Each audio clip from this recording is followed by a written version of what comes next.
Hello, this is Joel Whitney with the Syracuse University College of Law, and I'd like to welcome you to this edition of the New York State Science and Technology Law Center webcast. Today's webcast is hosted by Shubha Ghosh, the Crandall Melvin Professor of Law and Director of the Intellectual Property Commercialization Program. Shubha? Yeah, thank you, Joel. And I'd like to welcome Professor Mark Bartholomew from University of Buffalo School of Law, where he teaches a number of IP and trademark classes. And today we're going to talk about the interesting topic of neuromarks and the future of advertising. So without further ado, Mark. Okay, thanks, Shubha, and thanks for having me over here at Syracuse. I'm looking forward to an interesting discussion, hopefully, on trademark law and where it's headed in the future. So just to give you some background about what I'm going to talk about, I think mostly we'll center the discussion on neuroscientific evidence and how that could change the way we think about trademark law. But just to give you some background, I wrote a book recently, just came out last year, about advertising strategies in general, called Adcreep, the Case Against Modern Marketing. So on a variety of fronts, I argue advertisers are doing new things, kind of embracing new technologies and new strategies we haven't seen before. So think of online surveillance for market research or a new economy of celebrity endorsement. And one chapter in that book was about neuromarketing, the use of neuroscientific techniques to record consumer perceptions and reactions to ads. And I talked about how that's being deployed in the marketplace. And maybe towards the end, or maybe we'll weave it into the conversation, we can talk about some of the as-applied use of neuroscience. But what I wanted to begin and have most of the talk be about today was sort of the flip side of that, or at least another side of that that's not in my article, and not in the book. It's in an article. And it's about how might the law change? How might the law use evidence of neuroscience to decide trademark cases? So the article you're referring to is Neuromarks, right? That's coming out in the Minnesota Law Review soon? Right. Yeah. Neuromarks, yeah. And the premise behind Neuromarks, and I don't think it's very controversial, is that trademark laws really build on these guesses about the way consumers think. So when you do a search in Google Images for a thoughtful judge, you see this guy. He's my example of the thoughtful judge. He's probably an actor on Law and Order or something, and not a real judge. But anyway, the way trademark law works is for all the major issues in trademark law, we're really guessing what consumers think. And I'll give you an example, a sample case here. So this is my hypothetical, a restaurant called Burgatory, a hamburger place that actually exists in the Pittsburgh area. Let's say that the Burgatory folks hear about a rival restaurant, also in western Pennsylvania, called Burger Story, and they're nervous about this. Maybe they want to sue for trademark infringement. First, that thoughtful judge would have to assess, well, is Burgatory a valid trademark? Is it distinctive? Does it signal source in consumers' heads? And there's proxies for this. Judges use something called the imagination test. Would a consumer look at the word Burgatory and be able to figure out what Burgatory is selling? But they don't really know. It's a guess about whether people see words or symbols as source identifiers. If they cross that threshold, the next question would be, are consumers somehow confused by the use of the words Burger Story? Would they see Burger Story and think that they're actually getting food from Burgatory instead? And judges have a way of trying to figure this out using a variety of factors, things like mark similarity, things like the relatedness of the products involved, things like the defendant's intent. Did they try to confuse people? But these are all guesses, right? They're an effort to perform this sort of Vulcan mind meld with the consumer, but they don't really know. Yeah, so what the economist would say, for example, or the economist lawyer would say is that you watch what people do rather than what they think, right? Sort of the revealed preference. And so that's why with a bunch of dots here, we use survey evidence. Is survey evidence just sort of, we know it's the butt of many jokes among academics and practitioners, but is it something that the courts are now also getting skeptical about, or? No, I think the courts have embraced survey evidence. Okay. That's an interesting thing. Will at some point, when we have this scientific evidence of the way consumers think, kind of butting heads with the old pen and paper, recordings of what consumers say, will there be, a privileging of one over the other? Yeah. So you're saying survey evidence is just not scientific. I mean, it's viewed as scientific, right? And Yeah, within oh the- yeah, oh yeah, within and it has a pedigree of being Right. delivered by Yeah. social scientists. So Yeah. it's viewed as scientific, and it's actually, I think, a fairly important part of trademark law. I'm just interested in, will neuroscientific evidence take its place alongside or Okay, perhaps even yeah. surpass survey evidence Yeah. down the road? Interesting, yeah. And we can talk maybe a little more down the road about the history of how survey evidence got introduced and maybe how Yeah, that compares yeah. with Be neuroscience. interesting comparison, yeah. So not to belabor this hypothetical here, but let me just give the last part of it Yeah, and then sure, move on. sure. So a third problem could be dilution.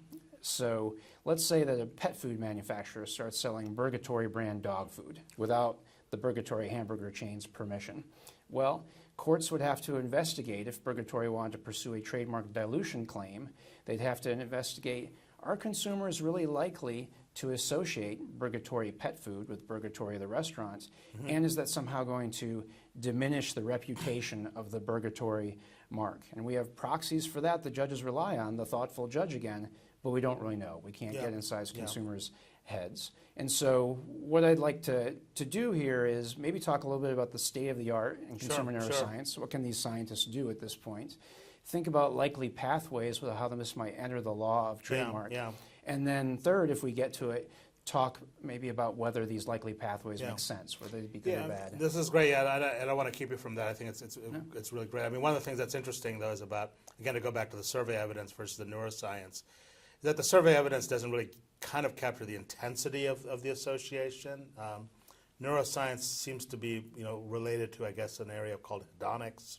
Right. I guess you can sort of measure how intense the association. Again, I'm not aware of the science, and I don't want to undercut what you're going to talk about in a minute. But I guess envision like your brain being hooked up or your head being hooked up to this, and the monitor really gets intensely red for certain associations, and maybe moderately blue for other associations. So that intensity is kind of interesting here, right? Yeah, not only that things are being encoded, but maybe the strength of that encoding. And of course, you can see how that's very important from a branding perspective, but also might be important for evaluating trademark law concerns. Just how much secondary meaning is there in this mark? I mean, one of the things, this is just, again, since we're talking about background trademark law, one of the things I always found interesting about trademark law is that the association could be good or bad, right? I mean, trademarks are just as helpful to identify products you don't like as they are to identify products you want to consume over and over again, right? That's kind of they're both associations, right? Though we want to emphasize, I guess, the good associations over the bad, and that's the dilution idea. Right, yeah. Does that matter for neuroscience? Do you think neuroscience now will be able to say, well, good associations should be treated one way and bad associations another? Or? Oh yeah, I think so, or at least that's where they're trying to engineer the results to show, not only our awareness of brands, but our actual feelings about them. Right? Decoding brand personalities. How do I actually feel about this? So. Yeah, I think that's one thing that makes neuroscience so attractive to people in this field. Interesting, because that could have some interesting implications for trademark theory, where it's just simply trying to find things, like a Dewey Decimal things, like find things in space. But now it's more about the kind of the associative aspect and they use the word hedonic again aspect of consumption, right? Yeah, hedonic's a great way to think about it. I also think about it as trademark law is mostly focused on information flow. And the potential, at least with neuroscientific evidence of consumer perception, is we're going to focus more on a different kind of perception, and that's the emotional reaction to trademarks. Which might have some relevance for damages and things, possibly. Absolutely. Well, I'm sorry, I didn't mean to interrupt. Let's talk more about the science then. It's very interesting. And I expect to be interrupted a lot, so I'll show you this, but let's have a conversation. So let me just sketch out a little bit what the neuroscientists can do or claim to do at this stage.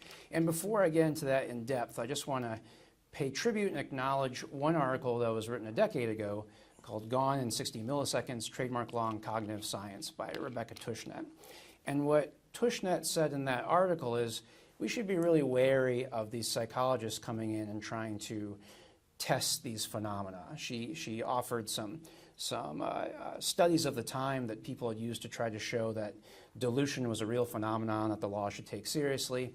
And she pointed out, well, these studies didn't really show the potential for decay. Sure, maybe you saw results, in a short amount of time, but how does that work in the real world marketplace? And she thought, does it really recreate the shopping conditions or the context that influences consumer decisions? And I take all of her concerns seriously. And in general, we have to be wary, I think, of consumer neuroscientists overpromising. There are shiny pictures for us to see, but they don't necessarily always prove the things that we might think they prove. But I think it's worth talking about now, a decade later, for a couple of reasons. First of all, Professor Tushnet's article, where she says, in a complex dynamic system like that of trademark law, there are no magic bullets or magic MRIs.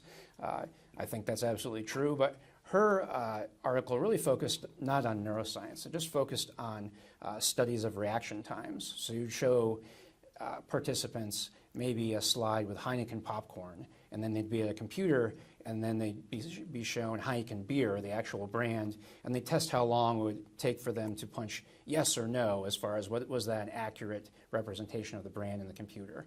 And in the study, it showed, well, it took people 21 milliseconds longer to hit yes for a Heineken beer than if they hadn't seen Heineken popcorn before. And she offered some reasons why we shouldn't be impressed by this.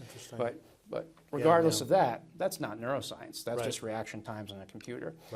Second, neuroscience has gotten, I think, a lot more effective in the last 10 or 15 years. The processing speeds have just gotten better. One knock on neuroscience in the past was they were trying to argue there's results from just one area of the brain lighting up and saying, well, that proves a certain mental phenomena. And we know that the brain is actually very complex, and mental activities require analysis of a bunch of features, all occurring at once. And what modern functional magnetic resonance imaging, or EEG, techniques show is an ability to record several things at once, and seeing these are multifaceted processes. So neuroscience has moved on. And then just the third thing where I'd say why it's worth talking about this is that neuroscience is on the march in the law and other areas, particularly in criminal law, but in tort law as well. It's being introduced in evidence. And in some ways, you might say that trademark law is even more ripe for neuroscience evidence, because unlike situations where you want to ascertain the mental state of one individual, that criminal defendant, which is really hard to do with any reasonable certainty, trademark law really relies on that thoughtful judge thinking about an aggregate of consumers and just seeing if as low as perhaps 10 or 15% of them are confused by the defendant's activities, that's enough. So in some ways, this is more suited to trademark law than other areas of the law.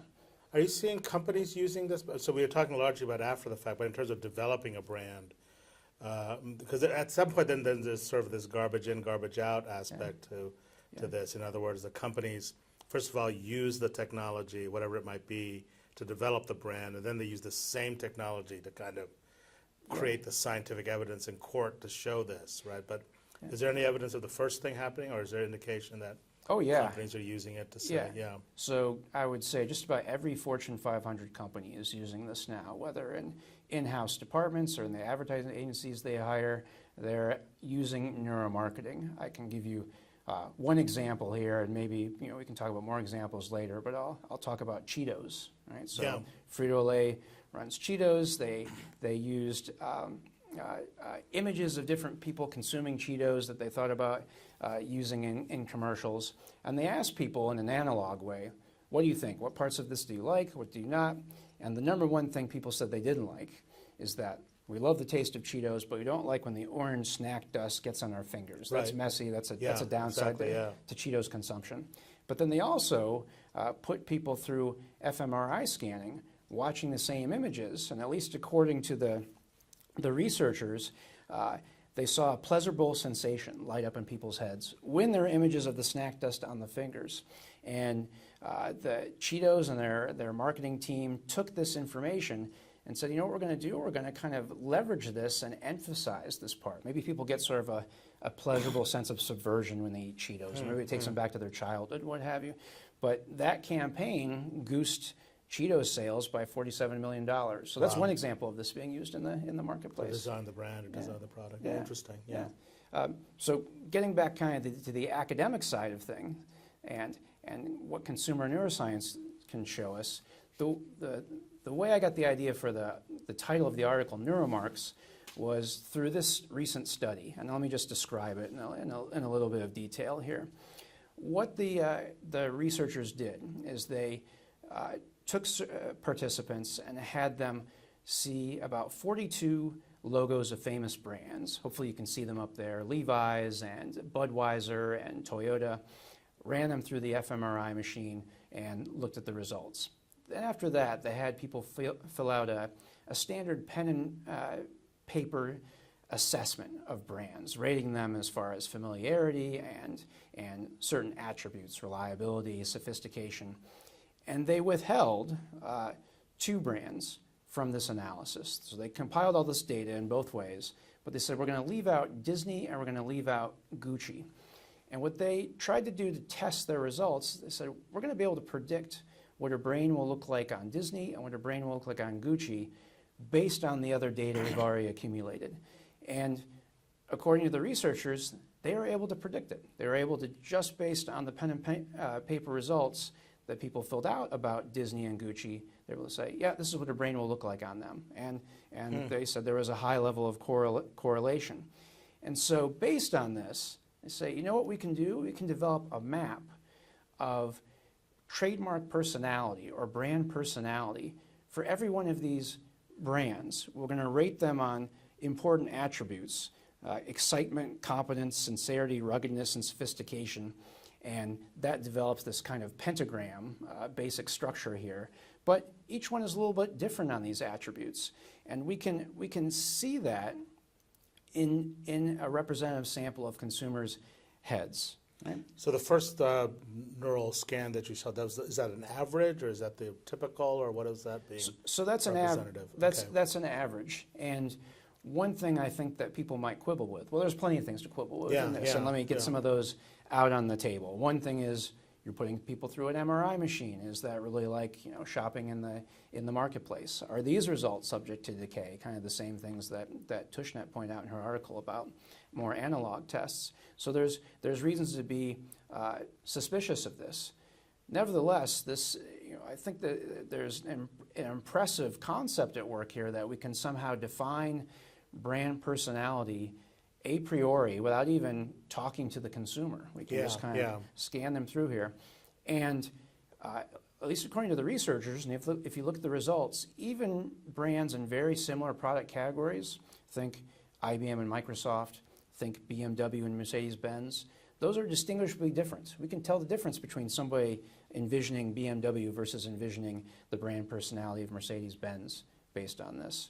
Right? And the researchers specifically pointed out in their work, this is helpful for people as applied, as you said, developing brand strategies, but also could be helpful in diagnosing trademark infringement. They pointed this out in the article, which got me thinking, how might we actually leverage this in trademark law? Right? So maybe I'll talk about that. Yeah, that's very interesting.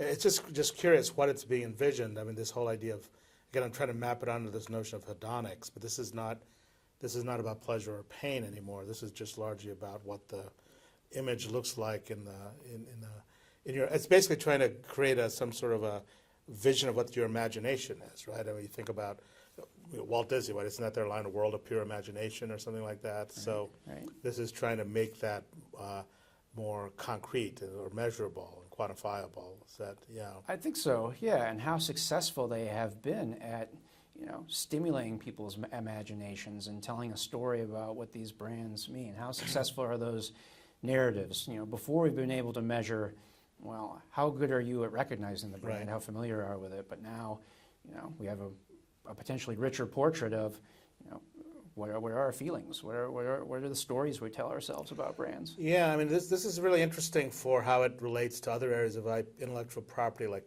patent claims, for example, right? So if you think about the subject matter for patent law, for example, it's an invention, and subject matter for trademark, for lack of a better term, we might say it's the brand. I mean, that's not the perfect example, but then for legal purposes, that subject matter has to be made into something that has meets and bounds, to use the legal property but we can use other things, right? We can talk about the four corners of a contract, or Sure. right, or the physical entry for a tort, right? We want something that, and so this is, the way we do that in patent law is you have this invention, but then you have the written language of the claim that tries to, and that's a highly technical.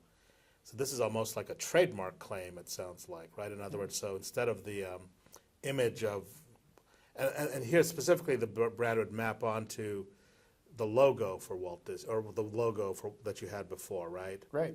Right. So I guess then there might be a different mapping for like the actual trade dress, so to speak, right? Or for the other kind of strange things that people want to trademark, like sounds or smells or. Sure. Yeah. Yeah, So- you could definitely complicate this. Just Yeah. is it the Mercedes-Benz emblem, or is it Right, the name, and are there differences there? Right. And we haven't gotten to Yeah, no, I that understand that. Yeah, kind yeah. of fine grained. But Right, but right. yeah, I mean, I think But I'm trying to put this in language of what law does, in a broad sense of what law does, and that is trying to, take these things that are in the world and put them in this legal kind of representation of it. And that's, right now it's a scientific representation, but most legal representation has its roots in science. You think about surveying land, right? That's right.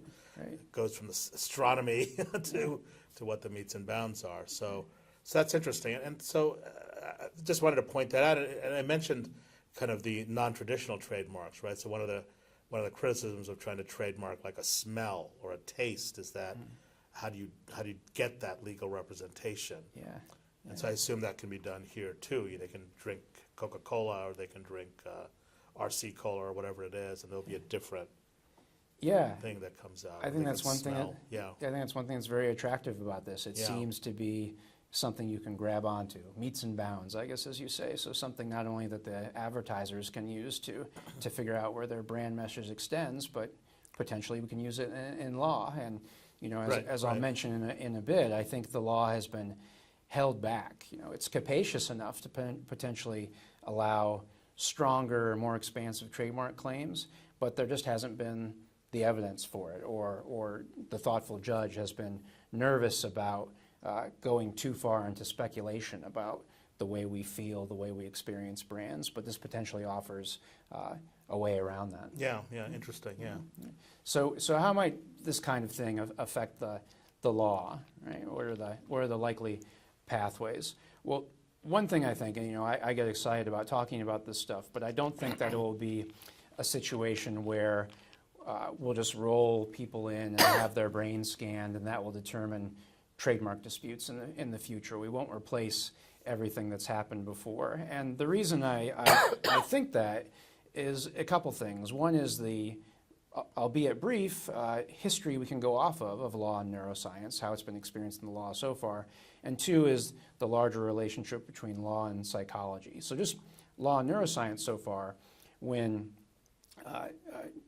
kind of the latest revolution of brain scanning technology came out, people in criminal law were particularly excited about it. And what they said was, oh, this will change everything, because what these scans reveal is just how much we're a product of these environmental concerns and biological factors that shape who we are. The notion that we're just engaging in free choice all the time, these brain scans show that doesn't really happen. And so we'll move to a much more of a regime in criminal law that's concerned with deterrence and quarantine and not retribution. Because how can you punish someone for a choice if they're not really all that free to make a choice? I think it's not too late to do a post-mortem on that and say that's not really going to happen. When you look at the cases, brain science evidence is being used all the time, but it's being used just as much by prosecutors as it is by defendants. It's being used to show that, well, this person doesn't have a tumor, they are engaging in free choice. It's been a mixed bag, so it hasn't fundamentally altered criminal law. So what I think will happen is that the response will be more measured. And my historical example of a more measured response to science in trademark law is something you already brought up. The survey, consumer surveys. So the way consumer surveys were introduced in trademark law was actually a push by psychologists working in lead with advertisers in the early 20th century.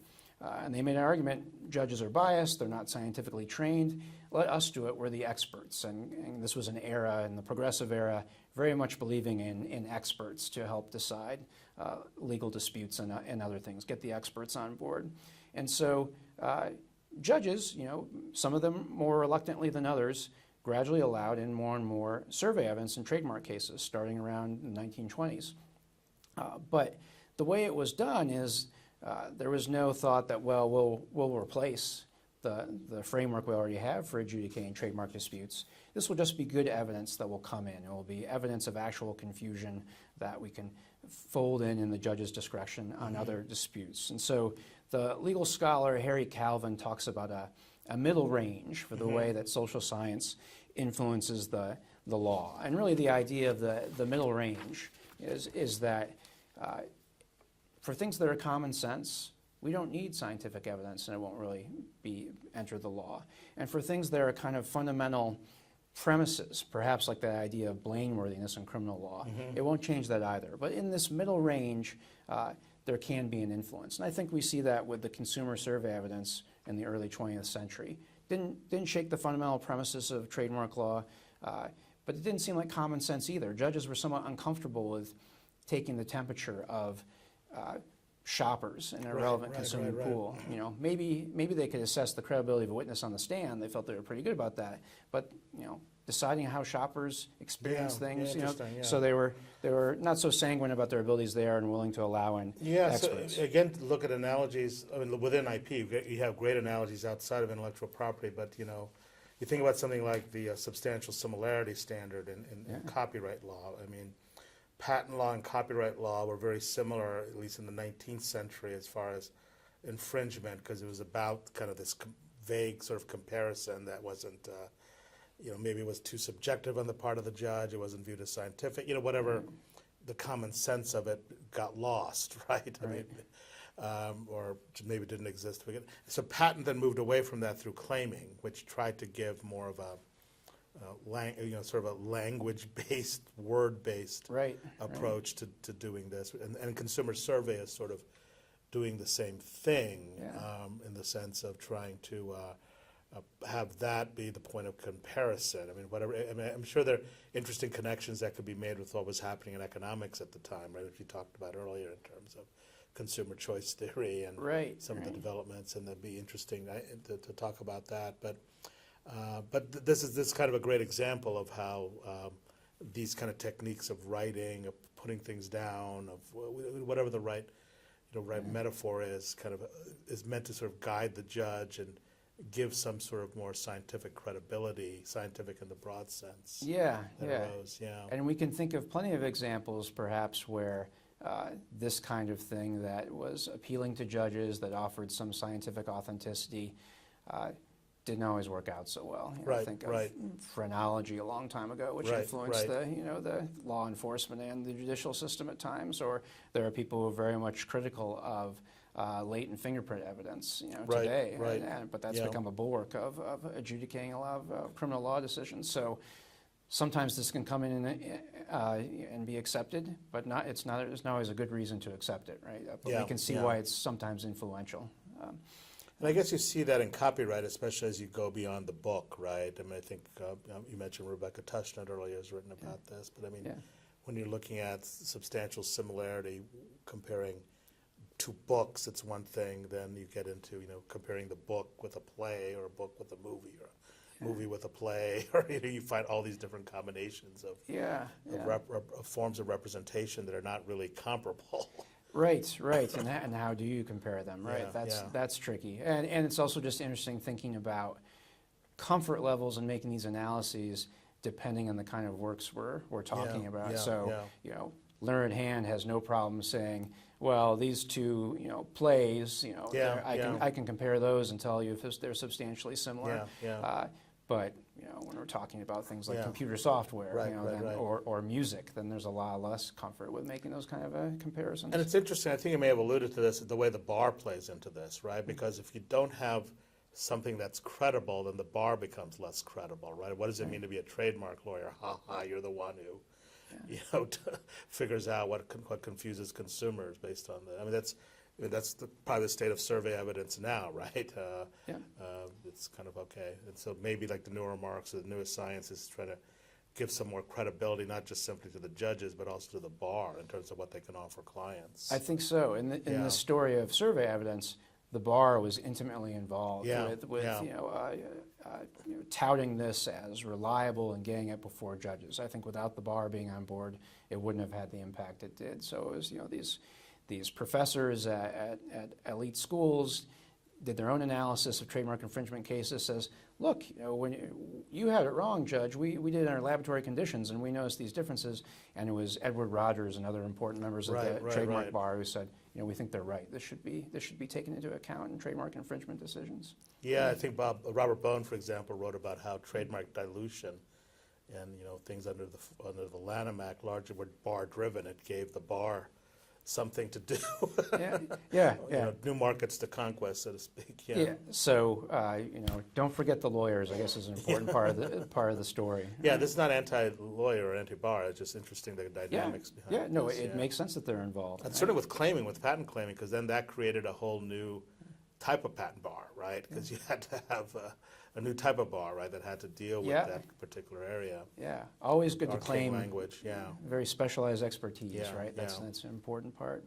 So how might these things actually operate? And I'll try to be fairly quick about this, but distinctiveness is an important part of trademark law, and neuroscience is pretty good at telling whether or not we've been exposed to a stimulus before.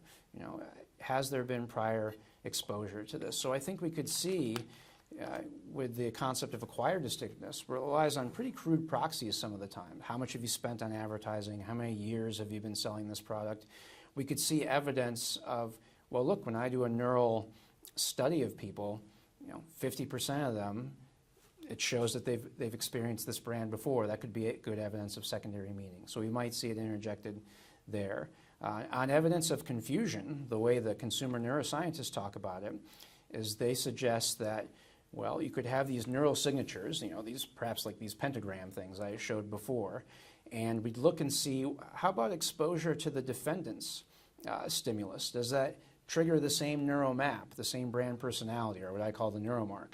If so, that might be evidence of infringement. Now, I think we have to be careful about that because there's a difference in ascertaining that someone recognizes something as the plaintiff's brand or sees a commonality there and thinking that they're confused, right? Those might be two somewhat different things.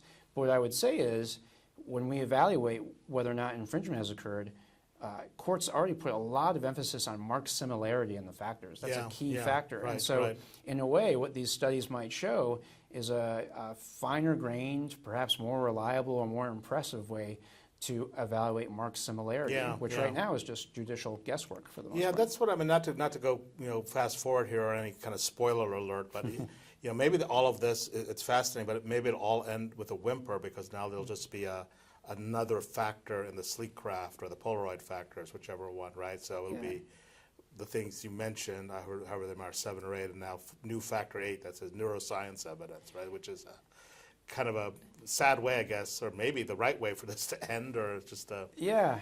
Will it end with a whimper?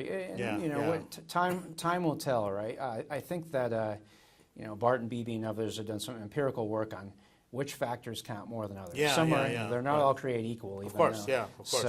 So I think even if we had it slide in as part of actual confusion or part of marked similarity or its own factor, I think there could be a greater emphasis on this. Put yourself in the thoughtful judge's position. If you have concrete evidence or this kind of evidence, if you're sheepish about your ability to determine the presence of confusion or dilution, I can see why you'd rely on this more than perhaps some of the other factors. At least this seems more tangible. Whether they should rely on it more, I don't know, but I could see a tendency to do so. But we'll see. Right? Yeah, interesting. Yeah. And perhaps a downplaying of other factors. Like defendant's intent. Right. I think we often, or at least trademark people, wonder How much should that matter? Just because the defendant intended to confuse people, does that show at all that they did confuse people? Perhaps that's a factor to get downplayed in the analysis. I mean, I guess then we put it through the modern jury, in the modern trial, and ask, well, is this something that's just too prejudicial for juries? I mean, are they so wowed by the science that effectively the scientific evidence is a legal conclusion rather than just another bit of evidence or another fact for consideration? Right? Yeah, and there has been research on this kind of concept of fMRI fetishism. This being used to convince people of things where the underlying argument is actually, or evidence is very unconvincing, not just juries, but judges as well. Yeah, sure, right. I think we have to be careful because people are very persuaded by these images of different parts of the brain lighting up or in color, and that must show that something serious is happening here. I think you can argue about some of the stuff coming in saying, well, it doesn't recreate real-world shopping conditions, or did they analyze the right number of people, the relevant consuming group? But I guess I would just say that those are the same quibbles we have with analog survey evidence. And for the most part, those have been allowed in. We certainly have Daubert analyses that sometimes cases hinge on those. But for the most part, those concerns, judges say, well, it goes to the weight, but not the admissibility. We'll let it in. It's not too prejudicial for a jury to evaluate. And my guess is that could be the route here as well. And I wonder about the trademark office, right? Because you're in that dangerous area between, suggestive and descriptive, right? And I don't know. I don't think you mentioned that, but right. But I mean, that's kind of interesting, right? And where do you exactly is fish fry now? Is that eternal dispute finally going to get resolved by neuroscience? Right. The famous fish fry case. Yeah. I mean, one thing that I try not to overclaim in the paper, and if this could kind of solve the riddle of when things are inherently distinctive or not, that would be really useful, perhaps. But I just think that the technology isn't there yet. The inherent distinctiveness is a very complex mental process. Courts rely on things like the imagination test I mentioned, or double entendres. Well, if it's a double entendre, that seems to suggest that it's inherently distinctive. But how do you assess whether someone perceives something as a double entendre? Those are fairly complicated mental processes that I don't think the science is there yet. Even though that suggestive descriptive line, that's one of the thorniest questions of all of trademark law. And then one last way this might influence the actual law is dilution claims, and particularly I'm interested in dilution by tarnishment claims. So one thing that I think courts sometimes even ignore is that you really need to offer proof on two mental phenomena when you're making a dilution by tarnishment claim. One is that you have to offer some evidence of an association, so that people will see the Burgatory dog food and develop an association with the Burgatory hamburger chain. Not that they'll be confused and think one is sponsored by the other, but just that there's an association that develops in their mind. You're supposed to show that. And then you're also supposed to show that this association will somehow harm the reputation of the original brand. I mean, proof of both of those. And that's been evidence that's been hard to come by. How do you prove the association, particularly when it might be subconscious in people's experiences? How do you offer proof of that? That's been difficult. But the thought here might be, well, if you show the defendant's advertising and it leads to the same kind of neuromark or neural signature as the plaintiff's, maybe that's good evidence of association.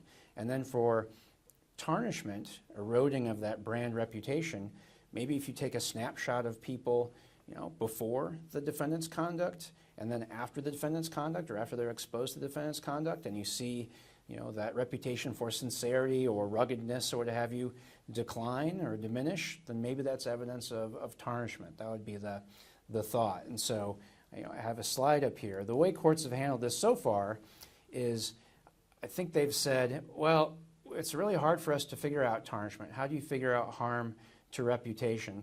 So the only times when we're going to really give credence to tarnishment claims is if the defendant is usually in a sex-related manner, because we're not sure when this happens in people's heads, but we think if they're thinking about sex, then that's going to give them an unsavory feeling, and they'll take it out on the plaintiff's famous brand. So my example here is the rapper Rolls-Royce Rizzy used that Rolls-Royce name without the car company's permission. They sue for dilution by tarnishment, and the court says, we agree with Rolls-Royce, it's dilution by tarnishment. Why? Well, because he had a scantily clad woman on his album cover, and he has some ribald names for his songs like Ho and You. That was good enough for the court. So not great evidence, in my opinion, of this change in people's mental processes being exposed to this, but the courts are willing to presume on the basis of sex, but not in other areas. So we've seen the dilution cause of action, I think for tarnishment in particular, really cabined because the courts are just not sure about the way consumers are feeling. How do they experience these allegedly dilutive stimuli? And my other visual there is of the Louis Vuitton case. Right. So we have these faux dog toys made without Louis Vuitton's permission. In that case, the defendant was successful, but what if through neuroscientific evidence you could show that when people experience those Louis Vuitton dog toys, they do feel less, they have less of a feeling of luxury or of sophistication or what have you when it comes to the Louis Vuitton brand. Maybe that would be convincing to a court to show tarnishment where it isn't in the present day. Right. So, how should we think about these potential changes to distinctiveness or confusion or to dilution law? And Well, those could have implications, obviously, for things like defamation, right, and disparagement more broadly. sure. Yeah. Right. Yeah. So, Yeah. So other causes of action, trade libel, things like Yeah. that. We could see neural proof of this in a variety of areas. Yeah. Absolutely. So I guess the interest, from that level, especially when you're thinking about the sexualized, obviously there's a moral basis, right? The judges sort of have this moral notion that if you're feeling sexualized, it's got to be bad, it's got to tarnish. I guess there's some people who might say, well, that just makes it even more, more attractive or something. So, but I guess the, it's obviously a deeper question, that I'm asking, but it's interesting as far as how this gets played out in the courts and how people debate about this. Is part of this, you think, trying to get some sort of more moral clarity, or is this kind of this let's move away from morality and make this more objective and based upon we've used the word scientific already, but Right. some more positivistic principles. Yes. Right. I mean, those two things are hard to tease out. And one thing is when you look at, I wrote an article called Trademark Morality a couple years ago, It's a great article. trying to assess this. And we can read through the leaves here, but for the most part, judges in trademark disputes, and I'm sure other areas of the law, are careful not to put their moral predispositions out in the open as part of the decision. So I think they might use, sex, acts as a tarnisher, as a sort of a smokescreen for maybe a moral judgment that's lurking behind it, and maybe that's kind of what you're getting at. Right. Is the science an effort to do that as well? I'm sure it will be invoked, in some ways by people who are opposed to sexually related imagery and advertising, and will seize on that. I think it's sort of like the progressive era, alcohol, prostitution. I mean, just looking at not just on the one hand, there's this moral opprobrium, but the other hand, there's questions about disease, questions about which are kind of more based on the science that then the two kind of end up reinforcing each other in odd sorts of ways. Yeah, I mean, it's interesting to know, and I just don't know how it'll play out, whether these things are on a collision course or whether they'll reinforce each other, right? So if you talk to trademark law scholars, not many of them like dilution law. There's a lot of opposition to it, and there's some great empirical work being done by folks, trying to test, is this even a real thing? We could envision, maybe the way people's brains works is that the original is actually strengthened by the allegedly dilutive work. It reinforces the differences sometimes. So we don't know whether it works or not, and Will the neuroscience evidence kind of prove one way or the other? I'm sure it will attempt to be marshaled by each side. We'll just have to see. What I do think, though, and going back to this concept of the middle range, is that no matter what the science is out there, I don't think we'll get rid of dilution law. It's not like, well, dilution law doesn't exist. That's too much of kind of the foundational premise and not in that middle area. So I think we're stuck with dilution law. It's just interesting to see, will it expand as it's perhaps poised to do, or will it remain somewhat the same? Right, and there's always the underlying empirical question about how harmful is having it. It's kind of a it's kind of a theoretical embarrassment. Maybe it's just a practical embarrassment to have it, because it's wondering what exactly are these cases that are being brought. What's it doing? But then, how big a harm is it really in the grand scheme of things? It's sort of an interesting question. Right? It is. And I think it hasn't been all that harmful to some degree because of judicial reluctance or discomfort with figuring out these mental processes that they're asked to figure out as part of the dilution cause of action. But could it get more pernicious, if you believe dilution law is pernicious, if courts are given more free license after being able to use this evidence to prove dilution? Yeah. Go ahead. I'll have to ask questions towards the end, but there's a lot of interesting material here. Okay. So just getting to maybe how we should think about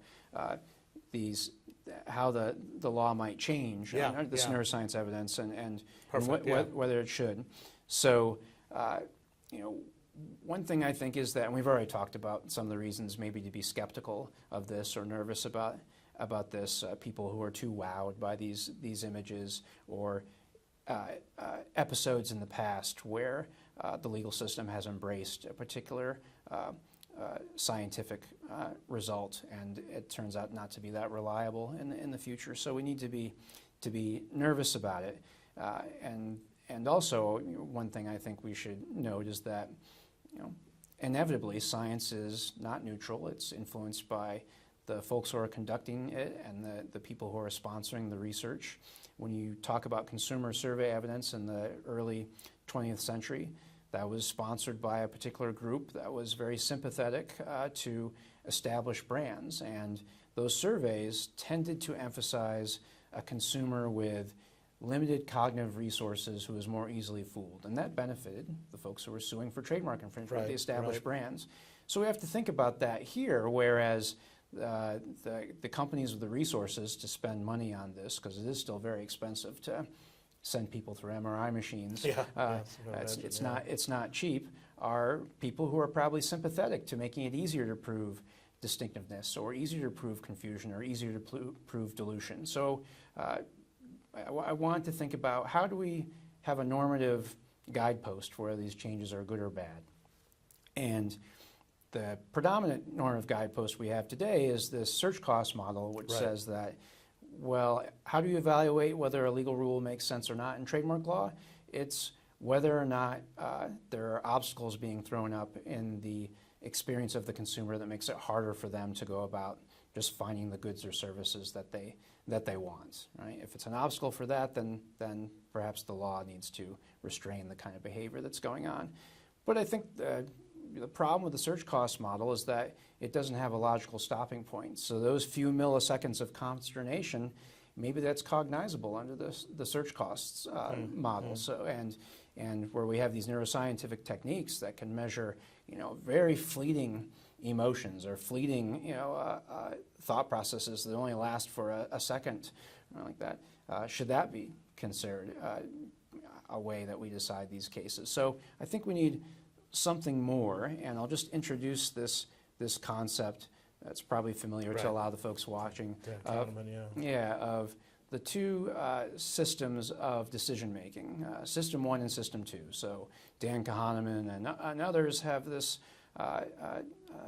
theory that's been, I think, proven to a large degree, that we have two different methods of processing, making decisions. One is this kind of cost and benefit, rational, deliberative process called System 2. The other is this quick, emotional, sometimes subconscious System 1 process. And what Kahneman and others showed is that we actually rely on System 1 a lot more than perhaps was initially realized. Right.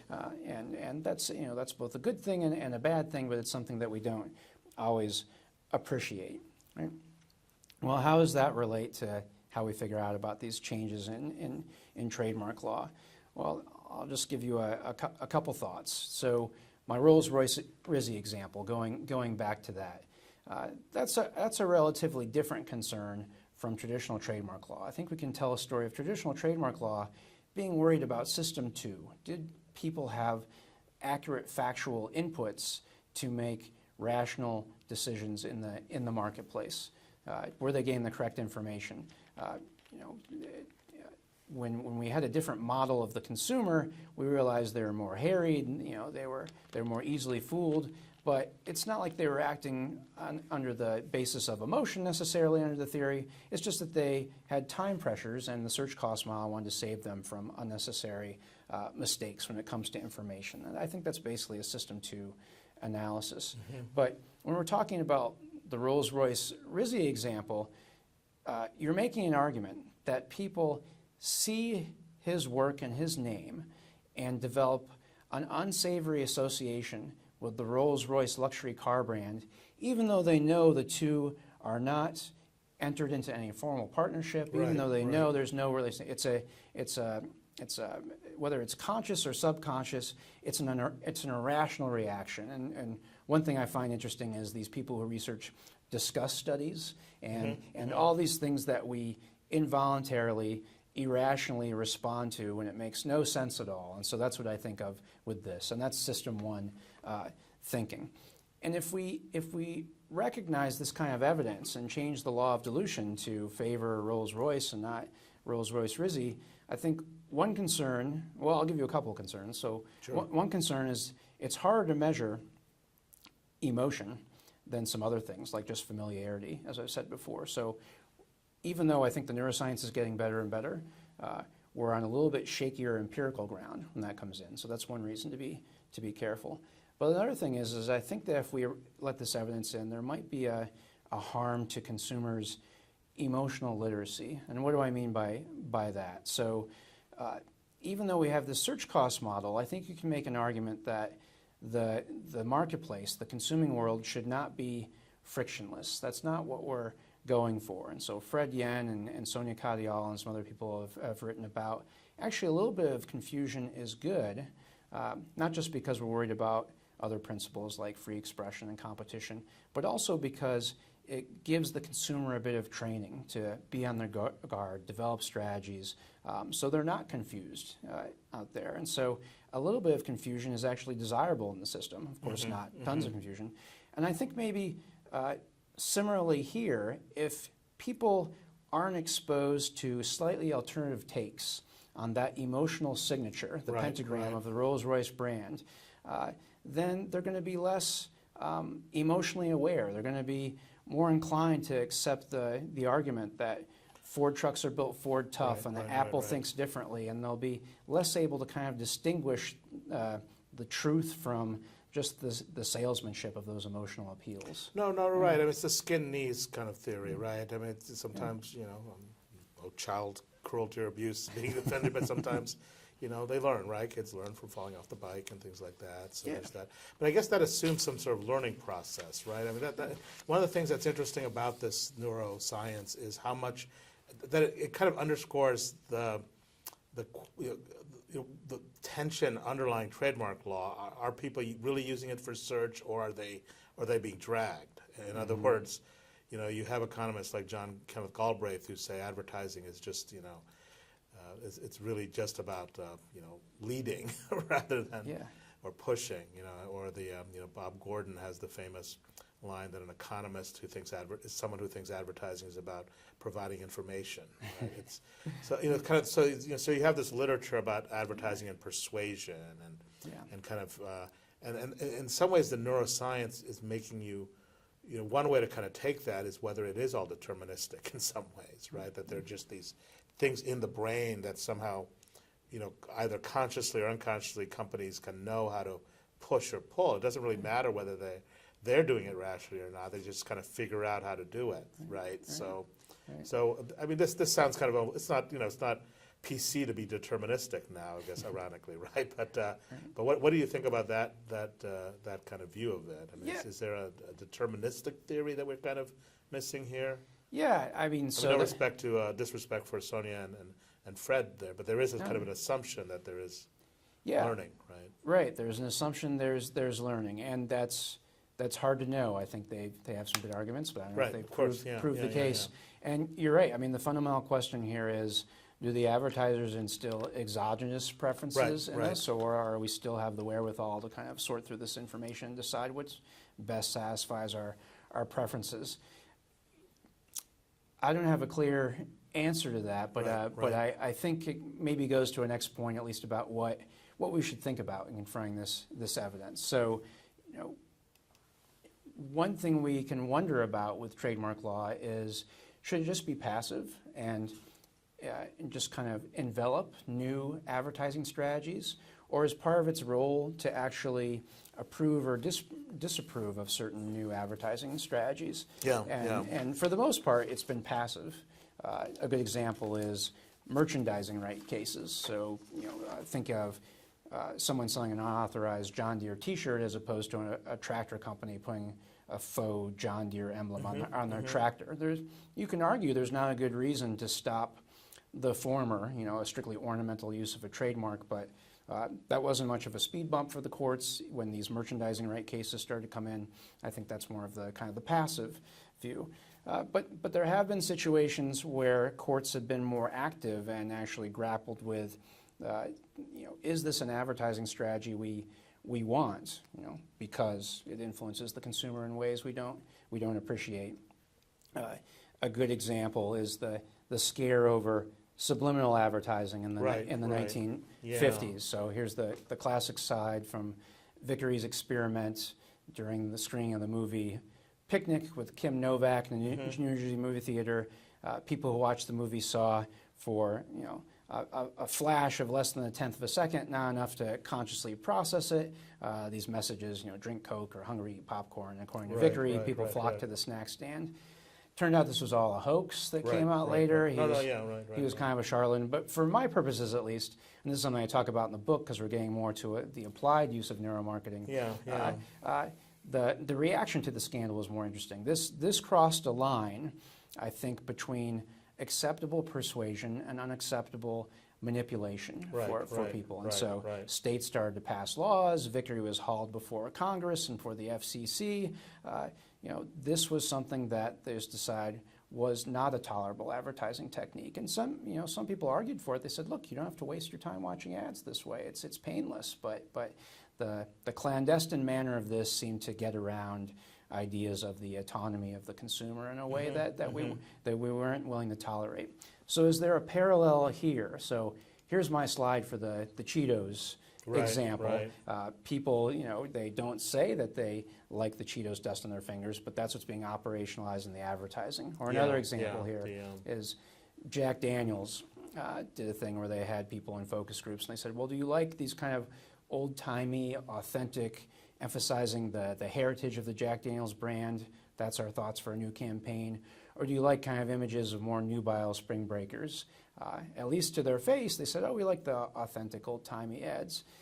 Surprising or not, when you ran them through the MRI scans, they said, no, we like the nubile spring breakers instead. And so what's the problem with this?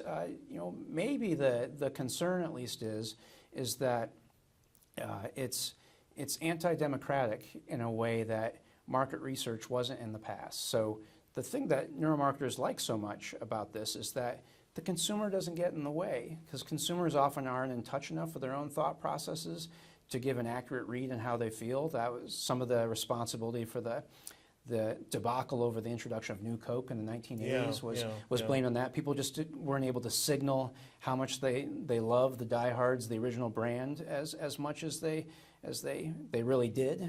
They just couldn't communicate that in words, I guess, to their focus group leaders.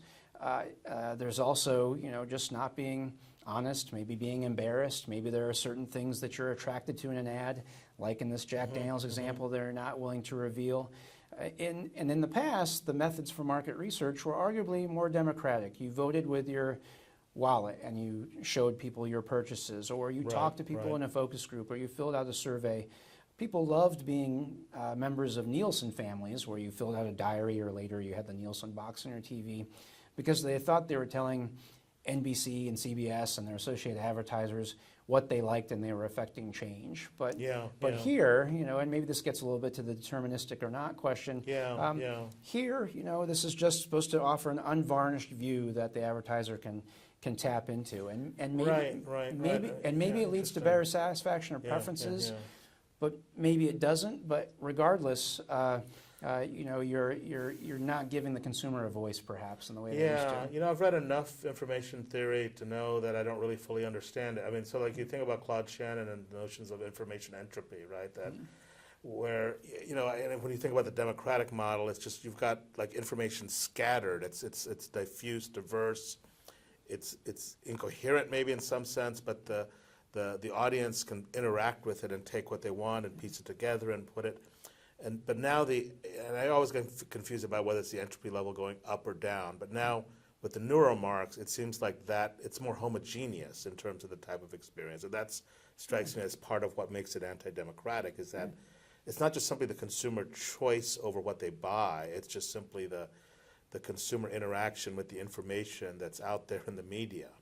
Right? Yeah. It's a bit like when you're thinking about digital works. I mean, if you think about this applied to copyright, at some point the music will just get streamed directly into your head, right? Yeah. I mean, we talk about the writing requirement in copyright law. First of all, it was just writing it down on paper. Then you've got the LPs, and then you got digital things. And as I joke when I teach copyright, at some point they'll just beam it directly into your head, where the whole experiential content then is gone, right? Because you don't really have the same kind of choice in terms of when you're interacting with other types of media. Right. Yeah. I mean, I think that's the concern. When I teach my students and talk about some of these things and kind of related things about digital marketing, the study they're most upset by are the music studies, where they run they ask people what they think about music, but then they run things through an algorithm, and they say it's not what people say, we'll run it through the algorithm, and that's what's going to be a hit. And lo and behold, that is a hit 3 years later, and now people say it would be a hit, and they how could that be? Right. How could that be? They're upset by that. So I think that's a concern here, and maybe this isn't the greatest note to start ending on, but yeah, we should wrap up. Sure. But I think every lawyer or law professor often has a thought in their heads about, well, what if I wrote some fiction, some legal fiction on the side? And so I like to think of, well, what if there's a world where at 18 you go into your local patent and trademark neuroscanning office, and they see what all your levels are for all the famous brands of the day, and then they check you out again when you're 21, and they're like, oh, well, Mark, your Coca-Cola level and for sincerity seems to have gone down too much. Or Shuba, you're saying Soylent Green isn't sophisticated. What's wrong with you? Soylent Green is people. So we're not there yet, and this is new technology, but I think there are concerns about autonomy, determinism, and functioning markets. That this brings up. Sort of like old wine and new bottles type issues, right? Same sorts of questions, and this whole, kind of underlines this sort of quest for the truth, right? Can we find the authentic, the real in any of this? Yeah. Sure. Yeah. And hedonically, sometimes it doesn't matter if it's true or not. The first neuromarketing study that got a lot of play was people who had their brains scanned seeing Pepsi and seeing Coke. But first they took sips of the actual Pepsi and actual Coke without seeing the brand. They rated Pepsi higher, but then when they saw Coke before they sipped Coke and Pepsi before they sipped Pepsi, they rated Coke higher. Not just rated it, but the pleasure centers of their brain rated these things higher. So that attracted a lot of attention, and you might say, so what? If I enjoy Coke more because of the advertising or because of the taste, does it really matter? And that's you're right, that's an age-old question we've been asking since Vicary and other people in the 1950s. But it's one worth thinking about because, there's a tendency to overclaim, but I think these studies are not a hoax, unlike Vicary's experiment. This is real information we're getting away about the way people think. Yeah. Well, thank you so much, Mark. This was really fascinating. I look forward to seeing your article and other work on this. So thanks for making the trip down here from Buffalo, and I hope to have you back sometime. I'd love it. Thanks a lot. This was fun. Great.